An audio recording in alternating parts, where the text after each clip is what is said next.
Hello, in today's video I've decided to talk about social and cultural programming because I think it's quite an important subject because each of us is a member of the society, whether you want it or not. Even if you do isolate yourself, even if you, live as a hermit, you will be forced to interact with the society at some point. You have to go to work, you have to get some education, probably you got some friends. So whatever you do is a part of the society. So the very basis of the society is the thought or an idea that in order for people to form the society, there must be some rules, there must be some standards for people to obey them. And these standards or norms will dictate how people perceive the reality.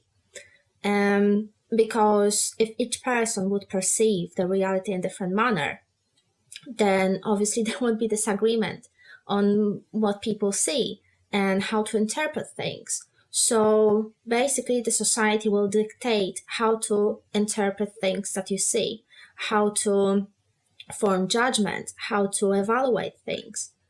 And to some extent it's good. Okay, you are part of the society, you have to obey these laws in order to communicate with other people. However, on a deeper level, not all of these norms and standards serve well to every person, to every individual, because the aim of the society is to keep people together. So in instance, if you try to be different, if you actually question things and see things from a different perspective than the majority of people, you're destroying the order of the society, and you will be either excluded or the society will exercise some sort of form in order to keep you in order to stay as a member of the society, because it's a threat to go outside of the group, of the social group.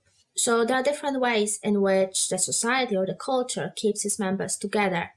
In instance, if you violate some laws, if you violate some standards or norms, probably you will be met with a punishment or sanctions from the rest of the group. So in instance, that's one of the reasons why bullying exists, why people pick on each other, why people gossip about each other.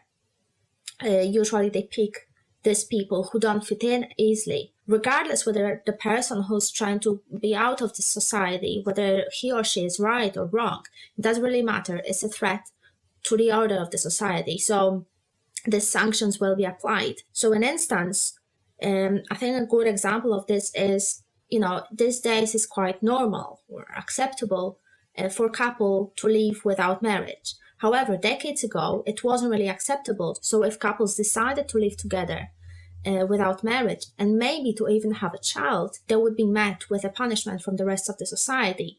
And that could go in the form of, silent treatment, being excluded from social groups, probably bullying as well. So again, in order to be a good member of the society, you have to obey these laws, you have to obey certain standards. These standards are formed by several different belief systems. So again, going back to the perception, so that each person will perceive the same thing. However, there are several beliefs that don't necessarily serve each individual because they restrict your movement, they restrict your creativity and expression. Because if you do something different, if you go beyond what's perceived as normal, then you're going to be met with this punishment or sanctions from the society. So the first belief that's kind of limiting to each individual is when you try too hard, when you try to be better, when you try to improve yourself, you will be probably met with an opinion of being arrogant for the reason of you valuing higher quality living than the majority of people. So, people don't really like that because that's destroying the order. Like, why are you trying too hard? There's no reason to do it. You shouldn't try too hard. Like, what's the point? This can go on and on and on. So at the same time, this belief that each person should kind of stick to the norm, it's a false belief because it assumes that each person, each individual is equal. Whereas in reality, the equality doesn't really exist. I mean, sure, on the basis level, we are all subjected to death or similar diseases, but not everyone is equal simply because we are born to different conditions. Some people are more capable than the others. Some people are more skilled in manual work. Some other people are more intelligent. So that the equality doesn't really exist. So therefore, the assumption of the society to hold this norm, to hold the standards, which kind of dictate the average behavior of every individual, it's false belief. Because this equality doesn't really exist, that's why it creates a conflict.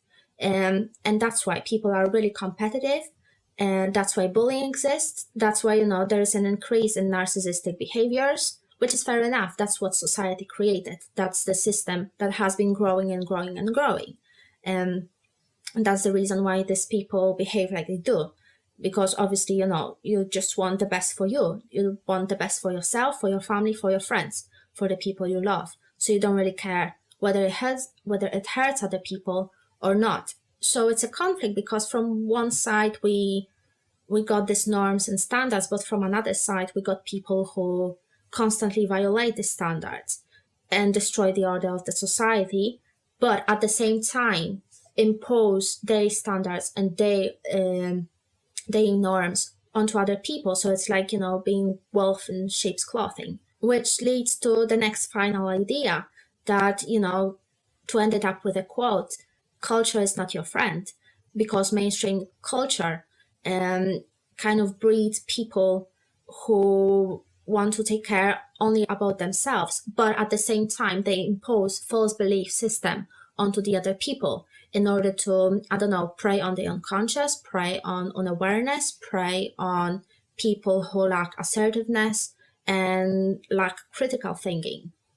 So again, I would strongly encourage kind of questioning what we're doing and how we interact with other people, because very often everything starts from yourself. So the way you behave towards other people will kind of dictate how other people will treat you, even if it means that you will be met with negative reactions. But at the same time, at least you will be honest to yourself.